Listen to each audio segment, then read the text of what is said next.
Russell Sands is a really interesting guy. He went to college on scholarships and now holds an MBA from NYU. He has a black belt in karate, and he actually won the world champion Plimpton Cup for backgammon.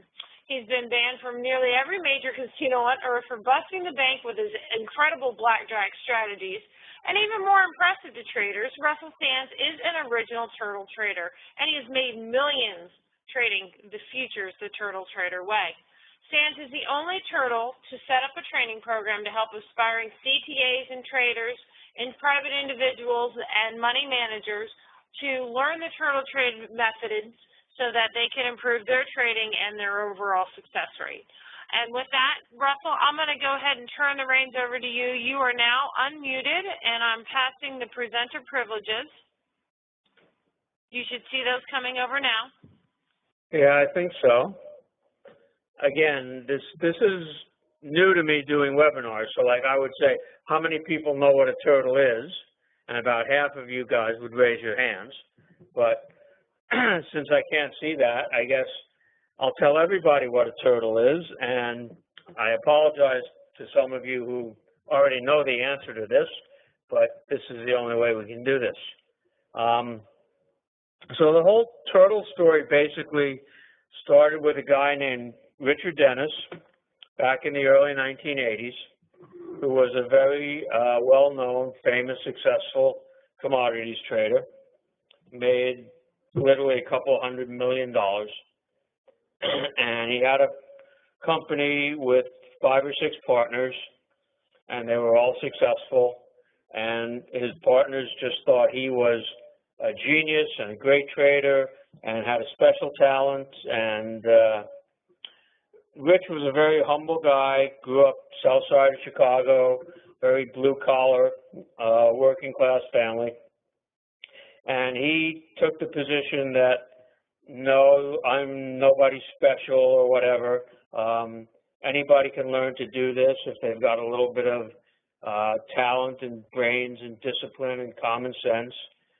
And his partners vehemently disagreed with him and kept saying, no, no, no, we don't believe that. Nobody can do what you do. And so Rich and his partners decided to start an experiment. They said, well, tell you what, we're going to put ads in the newspapers and we'll hire a bunch of people from around the country of different educational levels, different trading experience levels, different background levels. We'll try and get a good average random mix of people, and we'll bring them all to Chicago, and I will sit them in a classroom for a month and teach them what I do and how I trade. We've got technical rules that we follow. We've got money management rules that we follow. And then we'll just set them loose on the markets and see if they can pick it up. And I'll finance it. I'll give everybody $1 million. And, you know, Rich was a guy who had $200 million net worth. So for him to hire a dozen people and give them $1 million each, you know, he's betting less than 5% of his net worth to see if this is going to work or not. So that's how we all got started. I was one of those people that just answered a want ad in the New York Times one Saturday night. I was a local on the floor in New York, scalping New York stock index futures. Didn't really know what I was doing. I had taken some of my backgammon money and gone down to the floor and tried to learn how to trade or tried to teach myself how to trade. And I really didn't know what I was doing. So after a couple of months of yelling and screaming and getting hoarse throat and sore feet and whatever, I just basically, I saw this want ad and I didn't even know who Richard Dennis was. That's how little I knew about trading commodities. But the ad basically said, successful Chicago futures trader looking for people, move to Chicago, we'll train you, we'll bankroll you, we'll teach you, we'll finance you. And I figured, hey, that sounds great. So I sent in my resume, and as Adrian said, I do have a financial background. I have an MBA in finance. And besides that, I've been, for lack of a better term, a professional gambler since high school, I guess, playing poker, playing blackjack, playing backgammon. And when I won the Backgammon World Championship, I put that on my resume. And Richard Dennis and his partner, Bill Eckhart, got about 2,000 or 3,000 resumes from all over the country, and they liked mine because of my combination of educational background and gambling background and whatever. So they flew me to Chicago for an interview, and we talked. The interview was going to be like for an hour, and so Rich said to me, tell me what you know about futures trading. And I told him everything I knew about futures trading. And then we had 55 minutes left to go because I didn't know much. So I told him everything I knew in 5 minutes.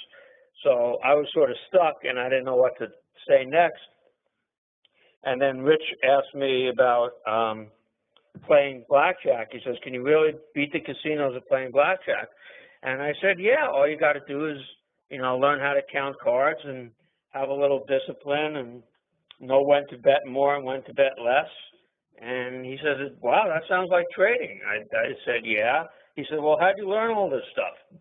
And I said, well, I learned from some people and I read some books. And the most prominent book I read was a book called Theory of Gambling and Statistical Logic by a guy named Richard Epstein, which is a mathematician written back in the 50s. And the whole book was all math and gambling games and broken up into different chapters. Like there was a chapter on the stock market, there was a chapter on the futures market, there was a chapter on poker, there was a chapter on horse racing, there was a chapter on dice, a chapter on football handicapping, all these different things.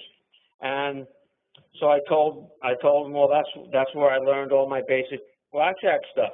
So he asked me a couple of questions about how to play some blackjack hands and how to bet and when to bet, and I gave him all the right answers. And he said, wait a minute. And he walks over to his bookshelf and takes that book off the shelf and says, is this the book you use? I say, yeah. And, we were both sort of surprised about it. And he said, well, this is the book that we use to teach our money management and our gambling theories and our betting size and position size for futures trading. I said, oh, really? That's pretty interesting. So he turned to the chapter on blackjack and looked up all the stuff that I had told him and found out I was right. I knew what I was talking about. So I guess he decided, okay, well, this kid knows what he's talking about. And so I was one of the people that they offered a job to. So, I went back home to New York, and a couple of weeks later, I got a phone call, and they said, if you're interested in the job, we'll take you, fly to Chicago, be here in 2 weeks, and whatever. So that's how I got started. That was back in the winter of 1983-84. And I met 12 other people. There's a guy from New York, a guy from California, a guy from Texas, a guy from Virginia, a guy from Chicago. Some people had college-level degrees. Some people just had high school. Some people had traded before and were trading currently. Some people had never traded before. And we all became friends. Anyway, back to the picture on the screen. Rich had just come back from a trip to Singapore where he went and saw the turtle farms in Singapore. And the turtle farms, they have these big giant vats of turtles all swimming around, and most of the turtles get stuck on the bottom and get crushed or drowned or whatever, and the strong ones swim to the top and get out. So Rich came back to Chicago and said, all right, I'm going to grow traders just like they grow turtles in Singapore, and I'm going to make them strong and teach them how to survive in the markets. And that's how we got to be called Turtles. That's the real story. The short story that I tell most people is and this is also true, is that what we do is a relatively slow, conservative approach to trading. Back at that time, and probably even now today, the futures markets were considered wild and woolly and fast and crazy, and that was the ultimate investment gambling. And yet we had a very structured, disciplined, slow approach. We're not day traders by any means. We're long-term trend followers, which means basically put on a position, have your risk management stop in place in case it goes against you, know when to cut your losses, and if it starts going your way, then just hold on and hope that the trend keeps on going forever. And that's basically what a long-term trend follower is. So it was slow. It was slow like a turtle. There would be days that we would just sit in front of the, we didn't have computers really, we just had old-fashioned quote machines, but we would sit in front of the screen for hours and just watch the prices change little by little, watch the markets move a little bit, and never make a trade. But we had like alert monitors on our machines that if a market ever hit a certain price, that was going to be our signal to buy or sell something. So we would sit around, read books, we had a ping pong table in the back, we played ping pong, and all of a sudden a market would move enough to signal a trade, and everybody's beeper would go off on a computer, and we'd all run to our desks and make a trade, and then 5 minutes later go back to sitting around being bored. So it is really slow. The advantage of that in today's market environment is that, as I said, we're not day traders. I hate day trading. I sit in front of a screen all day because this is my job and it's what I do and I watch the markets.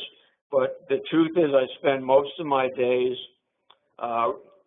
taking phone calls, writing emails, answering questions for people, doing research, that kind of stuff. And not really watching the markets that much. So that's why we're called turtles, and that's why it's slow. Somebody once described our trading as hours of boredom interrupted by moments of panic, and that's a pretty accurate description. Sometimes the markets just jump all of a sudden for no reason, or sometimes there's a reason, like 8:30 in the morning, a lot of government reports come out, and all of a sudden the markets move, and they do the whole day's movement in about 5 or 10 minutes. Now it's gotten worse because markets trade 24 hours a day. You know, it used to be we would trade during the day and go home, and sometimes the market, if we're trading, say, gold or Swiss francs or something, you know, that market trades in Europe, you know, because Europeans trade those markets too. And so sometimes in the morning we just wake up and there would be a gap on the chart. Sometimes it would gap through our price, and we'd have to deal with it. But now we've gotten to the point of 24-hour trading.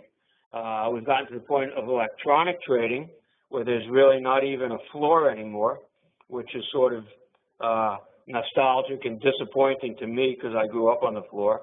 But now we sit in front of computers. Again, the good thing about that from my perspective is I get to sit in Florida where the weather's nice and warm instead of sitting in Chicago where I heard it's like 20 degrees right now. People are freezing their ass off. So basically I can do my job, or anybody who's a trader now can do their job from anywhere in the world. All you really need is a computer or a laptop, a telephone. You don't physically have to be in New York or Chicago and be on the floor like you used to be. So in that sense, it's gotten easier, you know, but the fact that things move 24 hours a day, I have stops and resting orders with my brokers all the time, but I'm the kind of control freak that likes to watch everything anyway. So there are times that I'm up at 2 in the morning watching the European markets open, and so I don't normally get a regular night's sleep. And all my friends and my ex-wife and my girlfriends or whatever, they know that I don't come to bed at a normal hour. I'm up and down in the middle of the night, all night long sometimes. But the flip side is I can sleep late in the morning because everything I do is sort of mechanical. We know in advance what we're going to do, and I'm going to tell you that a little bit. And so I don't have to be there to watch. I just watch because, like I said, because I'm sort of a control freak. So I want to see what's going on.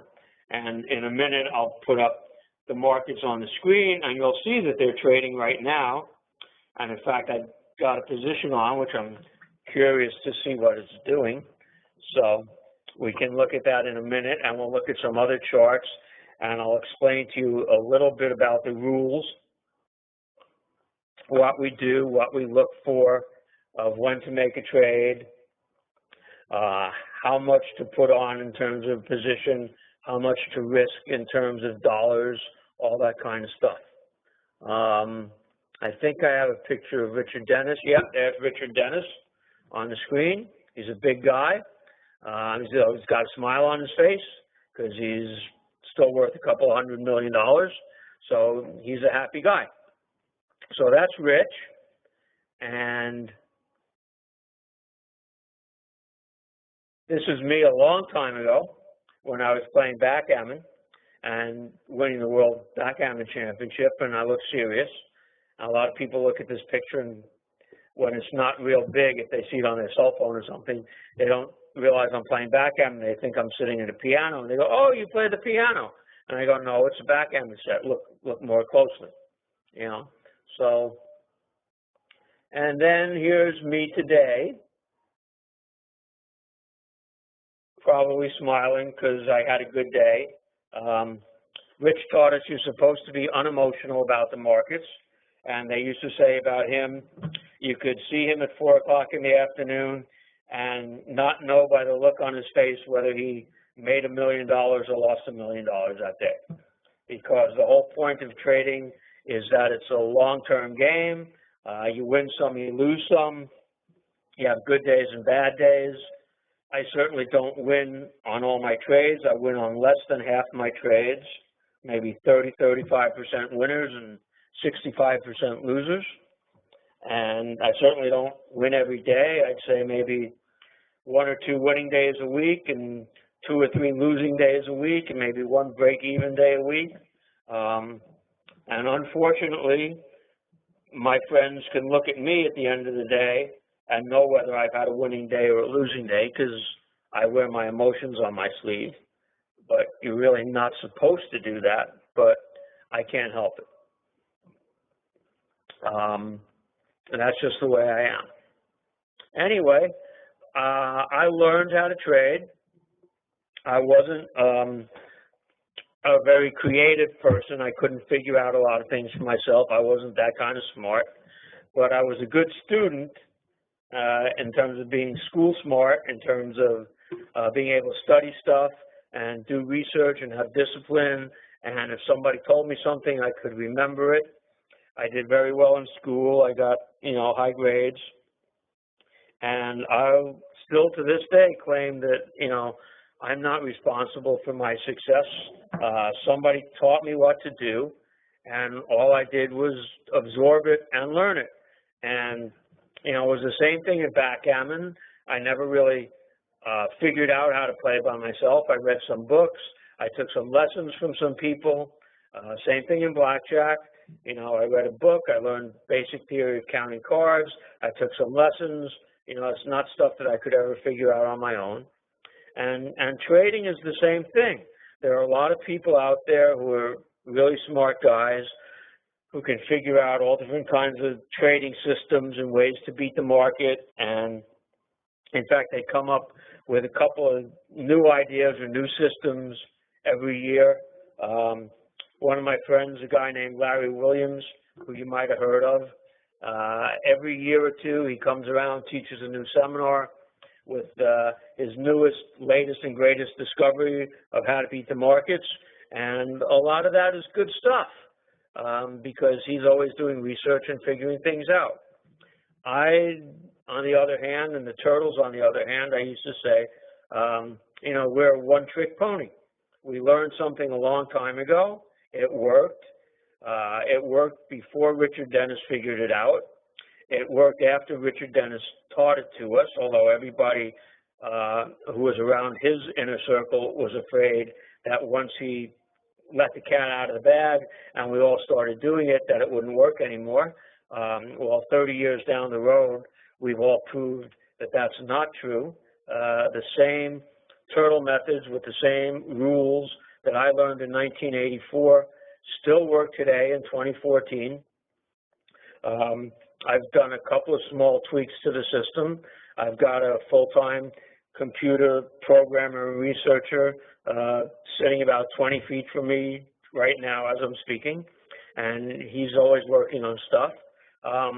But basically, I follow the same turtle rules that I learned in 1984, which is looking for breakouts, following the trend, figuring out mathematically how much to risk, knowing when to cut your losses and how long to let a winning trade ride. And it's basically the same thing. And over the years, people have gotten away from that. They've tried to do their own stuff. They've tried to change the system because it's a natural tendency of human beings to sort of want to screw around with things. And what I've seen among my friends and my peers is that the more they tried to get away from the original system, the worse their performance results were. And I have really never found anything radically different than the turtle system that works as well as the turtle system. I've screwed around with day trading. I've screwed around with support and resistance. I've screwed around with all different kinds of fancy indicators that people invented. And at the end of the day, the bottom line is just buy when it breaks out or sell when it breaks down, follow the trend, cut your losses, ride your winners. Don't do a lot of scalping around the markets. Just sit on your hands a lot, and you go through some volatile ups and downs, but at the end of the year, you make money. And I've learned that sometimes the hard way, I've learned that that's still the best way to go. So after doing that for a while, when we went to work for Richard Dennis, we all signed a contract that said we're sworn to secrecy. We wouldn't talk about his methods while we worked for him, and for up to 5 years after we stopped working for him. Rich disbanded the program in 1988 or 89, basically because he had proved his point. His point was that successful trading can be taught. It's nothing special. It's nothing mysterious. The first year we all made money, and everybody thought, oh, well, maybe they just got lucky. And then the second year we made money again, and then the third year we made money again. And, you know, after 5 years, everybody sort of admitted to Rich, yeah, you're right. You taught these guys how to do it. And we were so successful, for lack of a better word, that the first year his original plan was to hire a dozen people. And that worked out so well that the second year he hired 10 more people. So there are really like 22 turtles around the country. About half of them are still trading. Some quit, some retired, some went on to other things. But basically everybody was successful. Richard Dennis did not need us to manage his money for him. He did just fine on his own. Remember, we were 12 guys or 22 guys that were trading $1 million each, and Rich was trading $200 million. So, you know, we were like 10% of his total exposure to the market all added together. So he really didn't need us to manage his money. So once he proved his point philosophically, he said, okay, this experiment's over. I proved my point. and he didn't need us. And luckily for us, we were all smart enough, or successful enough, and picked up enough after 5 years that we didn't need him to babysit us anymore. And about half the turtles went out and became successful money managers. Some traded for their own, some traded for other people. I was one of the ones that decided I'm going to go out and teach this stuff because Rich Dennis taught it to me, and I can teach it to other people. So that's what I started doing in the early 1990s, like 5 years after the program disbanded and that secrecy non-disclosure contract expired. And I started going around teaching seminars. This is the turtle course. This is what the turtles do. This is how we do it. And a lot of people signed up. A lot of people got interested. And I did well in the 1990s teaching. I continued to trade. And then I got to the point where I figured I could do both. I developed a whole course that you see on the screen, which is now, it's two huge manuals, a set of what you see is videotapes because it's an old picture, but now they're DVDs. Basically what I did was I would teach a weekend-long seminar, go to New York, go to Chicago, go to Los Angeles, go to London, go to Sydney, go to Hong Kong, basically go all over the world, and there were people interested in this. And I developed a course that lasted all day Saturday and all day Sunday. And what took Richard Dennis a couple of weeks to teach us, I sort of crammed into 2 days because we didn't go at a slow pace. We went really fast. I'm from New York. I tend to talk fast. I put all the material together. I gave this stuff out to people. I said, if you don't catch it the first time around, here it is. You can study it and go back and study it as many times as you want. And then we got to the point where probably after 9/11, with the bombings in the World Trade Center, it became very much of a hassle to go anywhere, travel, to fly. I mean, long security lines and all these stupid rules that the airlines had, and it wasn't worth it for me. It was such a hassle. So what we did was we did a seminar, and we videotaped it. Basically, just had a camera in the back of the room, and videotaped the whole thing for 2 days. Put it all on tape. Had a 400-page manual called Turtle Trading Concepts, which is a combination of the notebook that Richard Dennis gave out to us, plus my own notes that I took, plus some other stuff thrown in. And I basically stood for 2 days and taught people, followed the book chapter by chapter, had a camera in the back, recording the whole thing. We had 15 or 16 hours worth of tape. The only difference now from what you see on the screen is instead of having videotapes, we have DVDs because people don't have tape machines anymore. But, it's basically the same material. And it got to the point where I didn't want to travel as much anymore, and people didn't want to travel as much anymore if they could have the comfort of learning it in their own living room at their own pace, rather than have to get on a plane and check into a hotel room and sit for 2 days listening to somebody else. So now I'm at the point where I very rarely travel and teach anymore. Maybe once every couple of years, I'll go do a seminar if I have some new stuff to talk about, or if there's somebody calls me up, like one guy called me up in Sydney, Australia, that I haven't talked to in about 10 years, and he said, it's time for you to come back to this part of the world. They haven't seen you in 10 years. Come over and do a seminar. So I'm planning on doing that in January and February, going to Australia and going to Asia. And we'll have a camera crew in the back of the room taping that.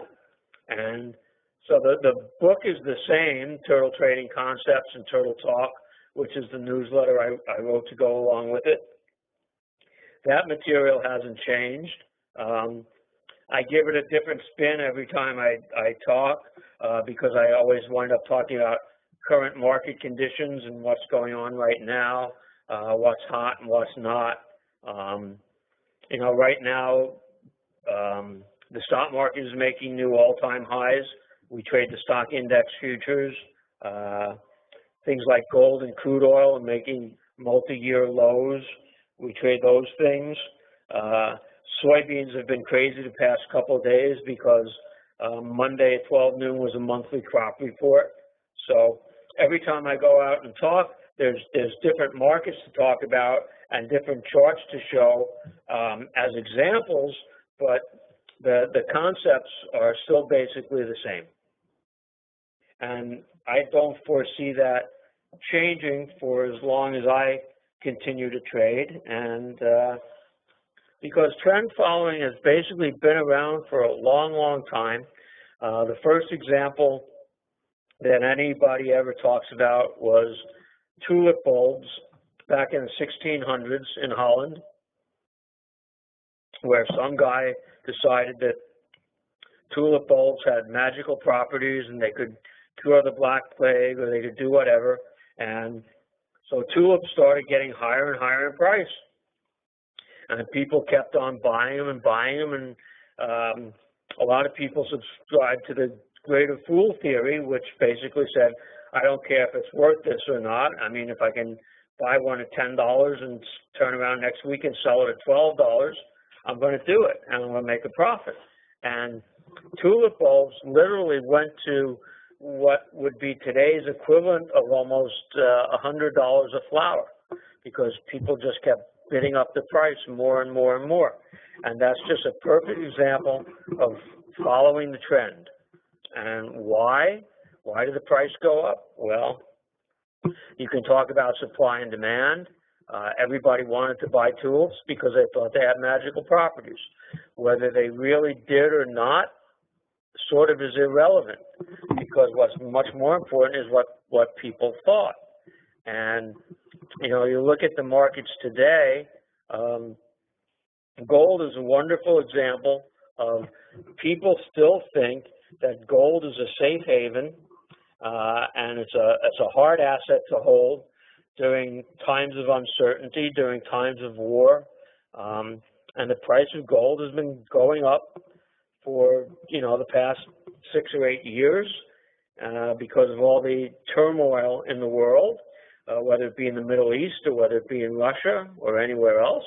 And in the past couple of years, as things have settled down a little bit, the price of gold has come down a lot. In fact, I can even show you a long-term gold chart. Gold, when I started trading, gold was like $300 an ounce, and it was 300, 400, 500, 400. It went for that for a long time, and then all of a sudden, it sort of exploded, and it got to be very, very expensive in the past couple of years. Gold went up to almost $2,000 an ounce. What you're seeing now is a quote board, which has all the different markets that I look at day to day. In case you're not familiar with the symbols, they're organized by groups. This group up here are the grains: wheat, corn, soybeans, rice. The second group are the currencies: British pound, Canadian dollar, Swiss franc, euro currency, yen, dollar index. The next group, interest rates: euro dollars, 5-year notes here, 10-year notes, 30-year bonds. The next group of the stock indexes: the Dow Jones, the S&P, the NASDAQ. Come over here to the other side of the screen. This group is the metals: copper, silver, gold, platinum.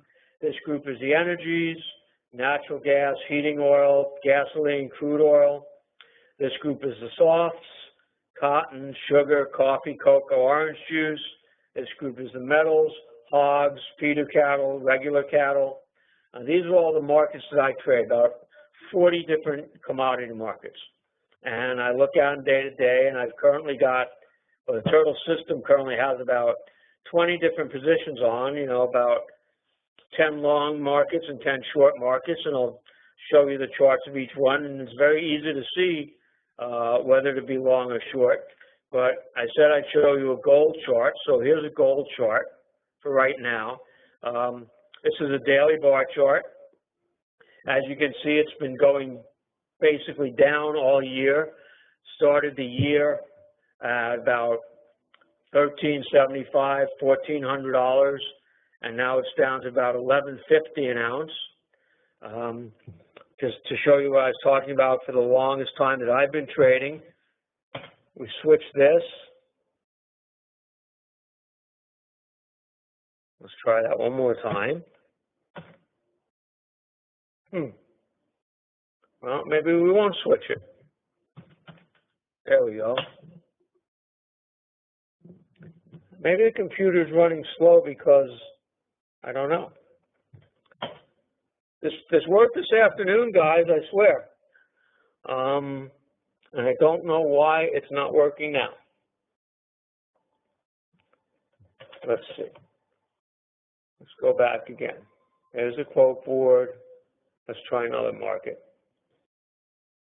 just to see what the screen does. This is the S&Ps. In case anybody's been living in a cave for the past couple of months, doesn't realize what happened. Last month, the stock market basically tanked, hit bottom. Everybody got scared, talking about it's a 10% correction or 20% correction. And then, lo and behold, in the middle of October, all of a sudden it turned back up, and now it's making new highs again. Let's try one more time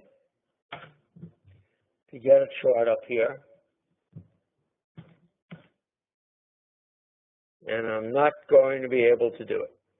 Okay. I was going to switch this to a weekly chart or a monthly chart so I could show you gold for the past 20 years or the stock market for the past 20 years, but my computer doesn't seem to want to cooperate tonight. So we're just going to have to let that one slide for a moment. But take my word for it. Gold ran up from literally $400 an ounce at the turn of the century to almost $2,000 an ounce a couple of years ago, and now it's back to $11.58 right now. So it's basically given back about half. And, all these, for lack of a better term, gold bugs that have always said gold is a hard asset and gold is going to outlast all the paper currencies as countries come and go and die. When gold started rallying up, 500, 800, 1,000, 1,200, 1,500, all of those guys were right on top and said, see, I told you so.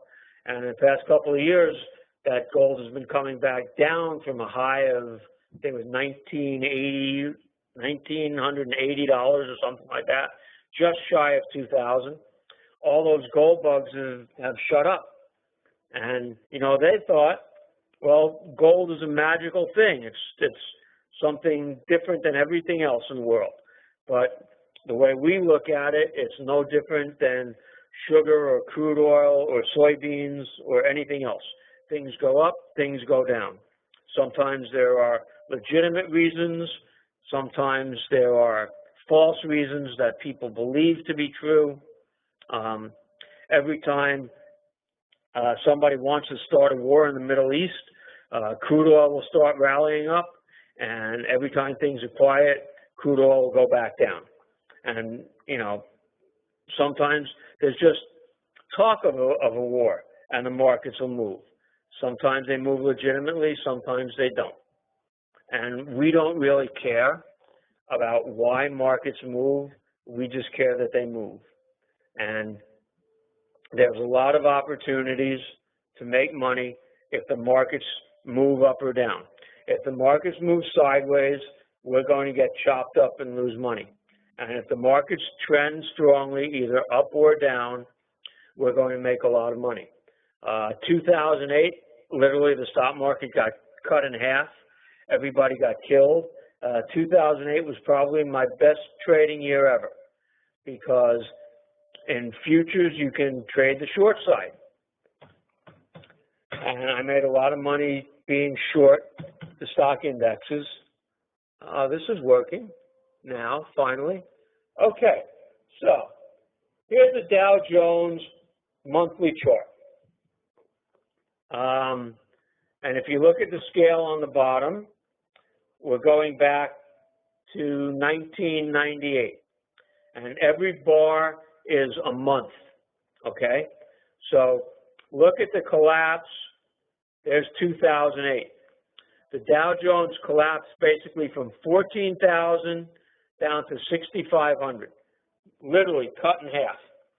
And in the next 5 years, it recovered all that.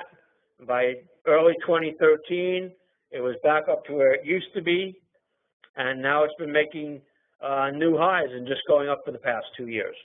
Now, I don't care much about politics. I know a lot of people talk badly about Obama and how he's been a lousy president and all that stuff, but I look at it and I say, wow, you know, the stock market, which is a measure of prosperity in this country to some degree, has been making all-time highs since he's been in office. How bad a president can he be? You know, but people don't look at that way, and I don't care because I'm not here to discuss politics anyway. Now, here we go. Here's the gold chart. And all of a sudden, my computer unfroze. So, as you see, back around the turn of the century and all throughout the 90s, gold was trading around $300 or $400 an ounce. And then all of a sudden, around 2004, 2005, it just started taking off. And it really accelerated. And in 2011, it hit its peak over $1,900. And since then, in the past 3 years, it's basically come back down. Now, as a trend follower, I don't know why these things happen. I don't know when they're going to happen. I don't really care, you know, but I have certain basic rules. And just to give you a little bit of a preview, one of the basic rules of trend following is if a market goes up for a certain period of time, and let's say that period of time is, to use a simple example, which is also actually a true example, is 20 days. So we have a rule that says if a market goes higher than the highest high of the past 20 days, you want to buy it. And you want to hold on until it turns around and goes down and goes lower than the lowest low of the past 10 days. And that's when you get out. So here's an example of the dollar index. Anybody who's been following currency markets knows the dollar's been going up for the past 4 or 5 months. Why? I don't know why. Some people say because the U.S. economy is recovered and is doing well. Some people say because Europe is having problems and the United States is safer. Some people say because there's wars all over the rest of the world and the United States is a safe place to put money. I don't know the answer. All I know is, as Richard Dennis would say, it's going up because there are more buyers than sellers. And that's obvious in the chart. So right around here in the middle of July, you would have gotten long the dollar index, probably around 81 cents, when it broke above this line, like right there. So that's probably where you would have gotten long because it went higher than the highest high of the past 20 days. Now we're back to a daily bar chart again. And you would have just held on, ridden it all the way up, and probably got out right there when it went lower than the lowest low of the past 10 days. All you got to do is count back bars. And this will work on a daily bar chart, a 30-minute bar chart, a weekly chart, whatever you want to do. So from here where you got long to here where you got out, that's the part of the trend that you captured. And that would have been about 4 cents or 400 points in the dollar index, which means about $4,000 a contract is what you would have made. And I believe the margin on the dollar index is about $600 or something right now, so you would have made, 5 or 6 times what you had to put up in margin. So that's an example of a good trend. There are a lot of other trends that are like that. Find you another one. Here's one that I don't know exactly why it's happening, okay? This is soybean meal as opposed to soybean. Soybeans are a bean product, and when you crush soybeans, you get 2 products. You get soybean meal, which is the hard stuff, and you get soybean oil, which is the liquid stuff that drips out. And soybean meal is something that is used for feeding farm animals a lot, and soybean oil is something that's used as a lubricant or a cooking oil. And I really don't understand the fundamentals. We're very much technicians as turtles. But anyway, here is an example of soybean meal. And you can see that this chart has been going up probably for the last month and a half. It had been going down all summer long. Again, I don't know why, but sometime around the beginning of October, it just sort of bottomed out and started going up. We're trend followers. We don't know how to pick tops and bottoms. So we would not have bought the bottom down there. There are people out there who tell you how to pick turning points and how to predict tops and bottoms. We don't do that. We're trend followers. We're momentum traders. We want to see the market go up before we're willing to commit ourselves. And like I said, we want to see the market go up for 20 days in a row, or higher than the highest high of the past 20 days, which, if there's the bottom, probably would have been right about there. Okay, if you look at like this bar right here is now higher than the highest high of the last month and a half or so. So right there probably would have been our buy signal entry. And the truth of the matter is, the turtle system is long soybean meal and is still long today, because from this point right here, it just kept going up, and it's never gone down for 10 days in a row. It's never gone lower than the lowest low of the past 10 days, which would have been our exit.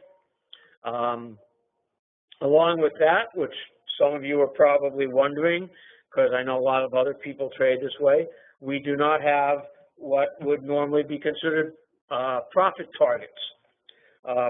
We don't say, okay, if this goes up to $40 or $41, or if the Dow Jones goes to 18,000 or 19,000, we're going to take our profits and get out, because once again, we can't predict. We don't believe that anybody can predict where the market's going. We don't believe you can predict the future. We don't believe you can predict turning points or tops or bottoms or ups and downs or how far it's going to go. So we don't have profit targets. All we know is if a market goes our way, we just let it run and we hope for a home run. If it goes against us, we have certain stop losses based on money management rules. And to put it very simply, the money management, the most risk we're willing to take on any position will be 2% of our account size. So if you lose 2%, if the market goes, if you buy something and it goes down, or conversely, if you sell something and it goes up and it goes 2% against you, and that's all you got to do is look at your account statement, and if you've got $100,000 and now all of a sudden you've got $98,000, well, that's a 2% loss, and it's time to get out of that trade. And that happens a lot. Happens more than I'd like it to be, but that's called risk control. How much you buy, you sort of back into it based on your account size, based on how much 2% move is going to be, based on what you can afford, based on what the value of a tick is in every market, because it's different, and then you back into the number of how many contracts you buy. There's a whole formula for that, and takes about 3 or 4 hours to go through all the math, which obviously we can't go through tonight. But the short answer is, all you got to know is you buy a market if it makes 20-day highs. If it goes 2% against you, you cut your losses and get out.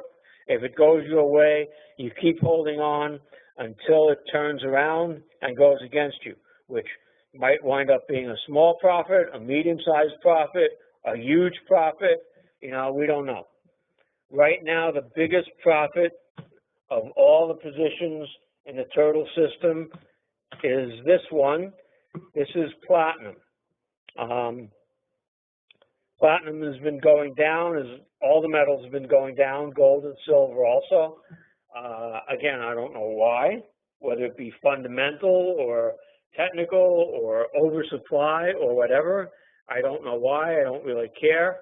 All I know is I sold it back here in the beginning of August when the market went lower than the lowest low of the past 20 days, right around there somewhere, at about $1,450 is price platinum.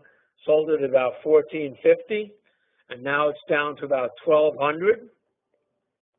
So that's a $250 profit at $5 a tick, which basically is $5 a penny. That would be $12,500 profit per contract. And the margin is probably $1,000 on platinum. So if you can make a trade and follow a trend and make $5,000 or $10,000 or $12,000 on a trade, and when you're wrong, you lose $1,000 or $2,000, it doesn't take a rocket scientist to figure out you don't need that many winners to make profit at this, to make a living at this. And a lot of people always used to ask the basic question, well, how can you make money if you have more losing trades than winning trades? You know, well, you have more losing trades than winning trades because you don't have a very big tolerance for losses. Something goes against you a little bit, you get out, and that's going to happen a lot of times. Something goes your way, you hold on forever, and if it goes your way big, that's not going to happen because it'll probably back up and knock you out along the way, except this is an example of something that lasted a really long time. Here's another example of something that lasted a really long time. This is heating oil. You know, a lot of people talk about heating oil and gasoline being seasonal. They go up in the winter and down in the summer. And so people will tell you, well, look, this went down from the middle of June all the way through October. So it was a seasonal market. It went down during the summer. If I had the time and the inclination and you had the time to sit here, I could go through 20 years worth of heating oil charts, and I could show you plenty of times where it went up in the summer and down in the winter, and vice versa. So again, we don't believe in seasonal tendencies. That's another fundamental thing. We believe in technicals, and technicals means following the chart. And technicals means selling this market in the middle of July when it was at 290 and covering it when it went higher just 3 days ago, literally, when it was at 250, and you would have made 40 cents at $4.20 a penny, which is about $16,000 a contract. So that's a really good trade. That's one that we just had and that we just got out of a little while ago. Literally 3 days ago on this day right here. So if you can make that kind of money, the whole key to trend following is getting on board a trade, not knowing where it's going to go, hoping that you hit a home run, not having a profit target because the worst thing you can do is get out too soon and something keeps going and you leave some money on the table. So you just keep on going forever and ever, and you know, maybe 5 or 6 or 7 times a year you'll hit a trade like this where you make a huge profit, and maybe 20 or 30 times a year you'll make a trade that doesn't work out and you'll take a small loss. But when you add it all together, if your profits are 5 or 6 times as large as your losers, then if you have 30% profits at say $10,000 a piece and 70% of your losers at $2,000 a piece, you're going to wind up making a lot of money at the end of the year. And that's basically what we do. It's relatively simple. I mean, it's simple enough that I think I've explained the concept in the past hour. It's not rocket science. There are a lot of other indicators rather than just looking at 20-day breakouts on a chart. There are some other rules. There are some filters. There are some profit loss filters, some moving average filters, some money management restraints. There are some psychological indicators that we also look at. For example, when everybody is talking about something taking off, you know the end is near and it's going to go the other way, that kind of stuff, which is a tricky nuance to follow. But again, we go through it. Rich spent a lot of time teaching us how to think about the markets, how to think about how other people are thinking about the markets. And, you know, what you want to do, trading is a zero-sum game. Some people are going to win, some people are going to lose. And if you want to win, you got to be smarter than the guy next to you, because you're basically taking money out of his pocket. So to a certain extent, you've got to think about how he thinks about the markets and do the opposite. And a lot of people, for example, always believe in buying support and selling resistance because they think the markets are going to bounce up and down and go back and forth. And we sort of do the opposite. We attack breakouts. When markets break out through a support level or through a resistance level, that's when we jump on board. Because everybody else who's leaning against support and resistance, all of a sudden they're going to be scrambling to cover their losses, and that's just going to accelerate the trend as far as we're concerned. So there's a lot to think about. I mean, like I said, I can sit here and look at charts and figure out where the 20-day breakouts are and figure out where the 2% money management losses are and figure out those price levels and give them to my broker every day. And in fact, that's what we do. We produce a 5-page sheet that shows you all the time, every day, what we're doing, you know, what we're looking at, where our orders are, and that goes out every night. We teach that to people. If they want to learn how to do it themselves. Most people don't, which is why we also have an advisory service where you can sign up and basically a broker will follow the signals for you so that you don't even have to do the work. When I first started trading, and, you know, Rich taught us, think for yourself, don't follow anybody else, don't listen to anybody else. You know, you got to learn how to figure this stuff out for yourself. When I started teaching, that was my philosophy, and I would teach people how to trade, and I would say, this is what you got to do. And a lot of people in the beginning were more keen on that idea, but to tell you the truth, in the past 20 years, people have gotten lazy. They don't want to do that anymore. They don't want to do the work.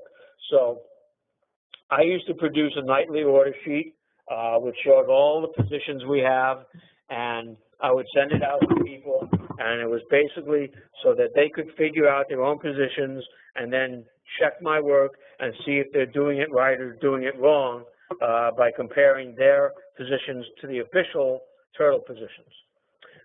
That's changed over the years to the point where a lot of people now don't want to do any of the work. They just want somebody to do it for them. And a whole industry has grown up around that called broker auto trading, where basically you would take my signals, you would give a limited power of attorney to your broker, he would get a copy of the nightly orders, and he would execute all these things. All right. What's on the screen now, for example, these are our current positions right now for tomorrow. Okay. Separated by longs and shorts, separated in alphabetical order. We've got about 10 long positions actually: corn, dollar index, E-mini S&P, natural gas, soybean, soybean meal, Dow mini. This is the number of contracts we have based on $1 million account. I know most of you don't have $1 million account, but when we taught all this stuff to TradeStation, we had to use a nice round number. So we picked $1 million because that's what Rich gave the turtles. So that's how we calculated our position sizes. So these are the numbers of contracts. You'll see they're different for every market based on what the value of a tick in that market is, what the volatility is, what the average daily range is. It's all a mix of a couple of different things. This is the date we entered. This is the price we entered. This is the price it's at right now. All right. For example, we bought corn on October 29th at $3.74. Right now it's at $3.78. We bought beans actually just the other day, on Veterans Day, 11/11. We bought it at $10.59. We bought the soybeans. They're now at $10.47. So we've got a loss on that trade. If that goes about, down to about $10.25 or $10.30, we're probably going to get knocked out. There's another column over here that you can't see that I'm theoretically not allowed to show you according to NFA rules, which basically tells you the open amount of profit or loss on any given trade. And the NFA, in their infinite lack of wisdom, seems to think that's promoting or exaggerating the profit potential and minimizing the risk if most of the numbers in this column are green instead of red. You know, I've had arguments with the NFA for years. They say when you talk about things, you've got to talk about equal balance of profit and risk of loss. And I say, no, it's not equal. If I've been trading for 30 years and I've had 25 winning years and 5 losing years, that's not an equal chance of winning or losing if you follow my system starting next year. But they don't look at it that way. You know, that's like saying you could buy a lottery ticket. You got a 50-50 chance. Maybe you'll win, maybe you don't. It's sort of stupid, but the regulators feel like covering their ass, and they don't want people to lose money, and they don't want people to be misled and come after them, like all the people who lost money with Bernie Madoff in the stock market, or with John Corzine and MF Global when he blew up that firm. So all of a sudden the regulators have gone way overboard about what people can say and what people can't say. So I can't, literally, I am not allowed to show you how much money all these positions are making or losing. Anyway, as I said, this is a 5-page order sheet. These are all the long markets. These are all the markets we're short. To give you an example, the one I talked about, here's platinum, PLF. We've been short since July. We got short at $14.68. It's down at $12.03. That's $265 a contract. That's at $5 a penny. That's $13,000. Remember, I told you a minute ago that was the biggest profit on the board right now, and so there it is. Short at $14.68, and today closed at $12.03. That's a huge profit. Okay. Some of these markets have smaller profits. Crude oil, for example, we got short the beginning of October. We got short at $89 a barrel, closed today at $76.90. That's a profit of $13 a barrel. That's $13,000 a contract, which is pretty good. Unfortunately, crude oil is volatile and it's got a high margin requirement, I think $4,000 or $5,000. But still, I mean, you're making $13,000 a contract. If you've got a big account and you can afford to trade crude oil, you're making money. All right, there are other markets that are losing money, believe it or not. Yes, it happens. The Australian dollar, we got short at 86.12. It closed today at 86.97. So we're losing 85 ticks on that trade, which is $850 a contract. So you're losing $850. Oats, as an example of a small grain. We got short at 3.35. It closed today at 3.38. You're losing 3 cents. At $50 a contract, you're losing $150. Okay? So you're losing a couple of $100 here, a couple of $100 there, but then on some of the good positions, you're making a couple $1,000. So like I said, you may not have more winners than losers, but the winners are going to be relatively large, and the losers are going to be relatively small, and you're going to cut your losses before they get out of hand, and that's how you wind up making money. So this page is all our current positions. If you scroll, and these are the markets we don't have positions in, we're flat. If you scroll down to the next page where it says open stops, these are the exit stops on all the current positions that we have open on page 1. And these are figured out in advance based on either going 10 days lower or based on going to a 2% loss of your account size. And so we know these in advance, so you'll never get stopped out, losing a ridiculous amount of money. You always have your stops in place. For the people who follow the nightly advisory service, this gets emailed to the brokers every night at 5 o'clock. It gets emailed to the customers also, and a copy gets sent to all the brokers.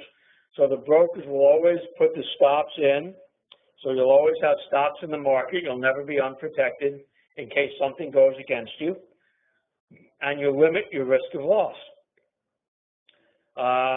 We have 2 more pages. Page 3 is all the potential new buy orders of markets which we're not currently long. Some are going to be 20-day breakouts. Some are going to be 10-week breakouts. Again, there are filters telling you how soon to get in or how long to wait, which is a little beyond the scope of this discussion right now. But again, these are all the potential new buy orders for all the markets and the price. We have stops to enter markets, just like we have stops to exit markets. A stop just means if a market goes to a certain price, that price triggers your entry or exit, and all of a sudden it becomes a market order. And so we have buy stops above the market because we're trend followers. So if a market that we're not in starts going up and keeps going up for a certain amount, eventually we're going to get in. If a market that we're not in starts going down and keeps going down for a certain amount, eventually at some price we're going to say, okay, it's a downtrend, and we're going to sell short. So these are potential short entries for all the markets that we're not currently short. So we have all the markets. We have all the protective stops for those markets. We have all the potential new entries for markets that we're not in currently. And then we have a final page which just basically tells you the value of every contract we trade, what the volatility is, both in ticks and in dollars. So you can see that some markets are more volatile than others. And that will give you a clue of how much margin it's going to cost you. It will give you a clue of how many contracts to trade based on your account size, because obviously the more volatile a market is, the smaller you want to trade. Something like crude oil, which could, move a couple $1,000s a day, you only want to trade a few contracts. Something like oats, which is a relatively small contract and is only going to move a few cents a day, you can trade a much larger number of contracts. So you always try and balance your positions in terms of the number of contracts based on the risk and the volatility. You do not trade the same number of contracts in every market, which is a big mistake that a lot of people make. A lot of people make that huge mistake in the stock market. They say, well, I'm going to have a portfolio of 10 different stocks. I'm going to own 100 shares of each or 1,000 shares of each. And they think that's a balanced portfolio. Well, it's not, because some stocks are going to move more than others. Some are going to be worth more than others. Something like Alibaba is going to move $5 or $6 a day. You only want to hold a little bit of that. Something like General Electric, which is small and stable, might move 50 cents a day. You want to hold more of that. That's what a balanced portfolio is. And you'd be surprised, and I probably get a lot of flack from anybody who's listening to this, that these so-called professional portfolio managers, fund managers, guys that work for Vanguard or Fidelity or whatever, they think, 1,000 shares of this, 1,000 shares of that, 1,000 shares of the other, that's a balanced portfolio. And they're 100% dead wrong, because they don't understand risk, they don't understand market volatility, they don't understand a lot of things. Not to disrespect anybody, but the truth of the matter is, if you look at historical performance over the past 30 years, and you look at the turtles, and if you really want, I can give you a list of names of all the 20 guys that were turtles, of which 10 of them are still managing public money, and you look at their track records for the past 20 or 30 years, they're going to blow away any fund manager, any stock manager, any buy and hold program, any index program. I mean, people talk about the stock market having an upward bias and maybe making 5% a year on buy and hold. And I can show you every turtle that ever joined the program has an average compounded return over the past 20 or 30 years of somewhere around 16 or 18%. If you can make 16 or 18% on your money by actively trading, that's a lot better than giving it to a portfolio manager or trying to flip real estate or trying to do anything else. So as far as I'm concerned, the potential in futures trading is probably greater than any other type of market investment, whether you want to call it trading or investing or whatever you want to call it. The potential to make money in commodities or futures or commodity futures, whatever you want to call them, is better than anything else. But the risk is also there unless you know what you're doing. And you've heard these quotes that 90% of the people who trade commodities lose money. Well, guess what? That's probably true, because 10% of the people know what they're doing, and they're the ones that make the money from the other 90%. So like I said, going back to the original, when I made some money playing backgammon and playing cards in Las Vegas, and one of my older, experienced mentor friends said to me, don't be a card player for a living. Go down to the exchange and learn how to trade. And, Wall Street's where the really big game is. So I took some money, went down the floor, and I didn't know what the hell I was doing. And I would have been one of those 90% that probably would have lost money if I would have kept on doing what I was doing, because I didn't know. But I got lucky enough to not have a date one Saturday night. And so I was sitting home reading the Sunday New York Times, and I was sort of burned out on what I was doing and not making any money. So I was reading the want ads, and there was Richard Dennis, and lo and behold, he taught me what to do. And so I became one of the 10% of the people who know what they're doing, as opposed to the 90% of the people that don't know what they're doing. So if you can figure this out for yourself, more power to you. And I know some people who have. My computer guy is a good example of somebody who took a little bit of stuff that I showed him, applied it to foreign currencies, figured out some stuff on his own, and made himself a couple $100,000, starting with one paycheck, literally. Did he get lucky? Yes. Was he a smart guy? Yes, he's definitely a smart guy. as probably smarter than me in terms of being able to figure out stuff. But I think I'm very good in terms of being a student. You know, you teach me something, I can absorb it, and I'm also good at being a teacher. I have something that I've absorbed, I can regurgitate it back to you and explain it to you in a way that you're going to understand it, and then maybe you'll be one of the 10% of the people that know what you're doing also. So that's basically it. You know, I've been doing this for a long time. I'm not one of these guys that just teaches stuff because they can't trade. You know, there's an old saying that comes from sports: if you can, do; if you can't, teach. You know, so, but that's not really true. I mean, because there are a lot of ball players, for example, who are great ball players, and then they became managers or they became hitting coaches or whatever. There are a lot of people out there in our industry who are good, shall we say, research people, system developers, computer programmers. I know one guy, I'm not going to mention his name. I'm sure most of you guys know who he is. He's a very famous system developer. A lot of people hire him to do research work. He can't trade. He doesn't have the psychological makeup for gambling or risk-taking or whatever you want to call it. He freezes up. He screws up. He can't follow his own system for some reason. He gets emotionally whacked out.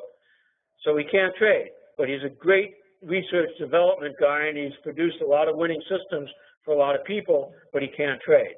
You know, and there are some people out there that are good teachers, and some people out there that are good traders. I, without trying to sound too conceited, think I'm a little bit of both. I trade my own money. I manage a small private fund of which I am the largest investor. Some of my friends want to come along for the ride. That's great. But I trade my own money every day. Sometimes I have good days. Sometimes I have bad days. Some nights I don't sleep so well.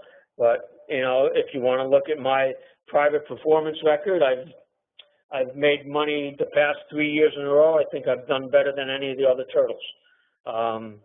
So I'm a real guy. I'm a trader as well as a teacher. But I also enjoy teaching, and I enjoy explaining to other people, and I get nice letters from people who say thank you very much.